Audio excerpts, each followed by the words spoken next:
देश में आखिरी बार 2011 में जनगणना हुई थी। उस रिपोर्ट से पता चला था कि आजादी के बाद मुस्लिम आबादी में इजाफा हुआ है, हिंदुओं की आबादी कुछ घटी है। सेशंस रिपोर्ट के मुताबिक 1951 से लेकर 1951 से लेकर 2011 तक मुस्लिमों की आबादी बढ़ती रही है।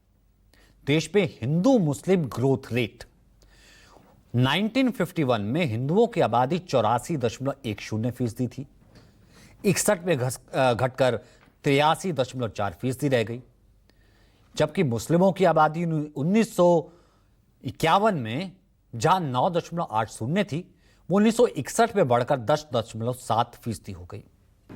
1961 में आबादी 3.5 करोड़ से बढ़कर 4.7 करोड़ हो गई। 1971 में मुस्लिमों की आबादी का प्रतिशत और बढ़ गया। देश में आबादी 6.2 करोड़ पहुंच गई और प्रतिशत हो गया 11.2। हिंदुओं के परसेंटेज में कमी आई, घटकर होगी 82.73।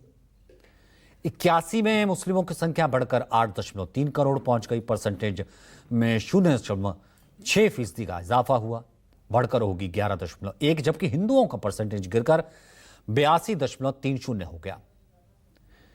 91 में मुस्लिमों की आबादी 10.7 करोड़ पहुंच गई, जो परसेंटेज के हिसाब से 12.6% हो गई। 1991 में हिंदुओं की आबादी घटकर 81.53% रह गई। वहीं मुस्लिमों की आबादी में 0.8% की बढ़ोतरी हुई और हिंदुओं की आबादी में 1.07% की गिरावट आई। 2011 में इस संख्या में और कमी आई। हिंदुओं की आबादी में 0.66 की कमी आई, जबकि 0.8% का इजाफा मुस्लिमों की आबादी में हुआ। तो 2011 की जनगणना के आंकड़े अभी आपने देखे। इन आंकड़ों के मुताबिक आजादी के बाद से लगातार मुस्लिमों की संख्या में देश में इजाफा हुआ है, तो औसतन हिंदुओं की संख्या घटी है।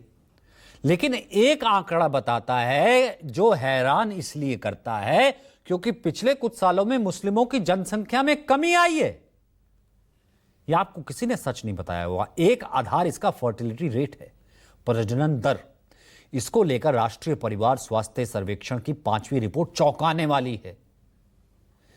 NFHS यानी राष्ट्रीय परिवार स्वास्थ्य सर्वेक्षण की रिपोर्ट के मुताबिक मुसलमानों की प्रजनन दर में 2015 से 21 के बीच कमी आई है।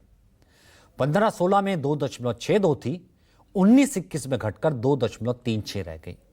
यानी मुसलमानों का फर्टिलिटी रेट भी 0.26 के अनुपात से गिरा है। इस टाइम पीरियड में हिंदुओं की प्रजनन दर भी गिरी है। 15-16 में जहां 2.13 थी, जो 2019-21 में घटकर 1.94 रह गई। मतलब हिंदुओं की प्रजनन दर में 0.19 के अनुपात से कमी आई है। दोनों में कमी आई है।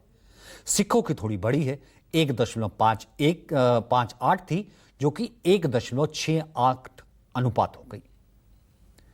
ईसाइयों की प्रजनन दर थोड़ी घटी, इसमें 0.11 अनुपात की गिरावट आई।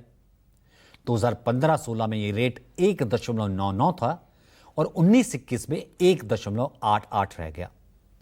बौद्ध धर्म के फर्टिलिटी रेट में भी थोड़ी कमी आई और उसके अलावा जैन जो प्रजनन दर है जैनियों की, उनकी प्रजनन दर में 0.40 की बढ़ोतरी हुई है।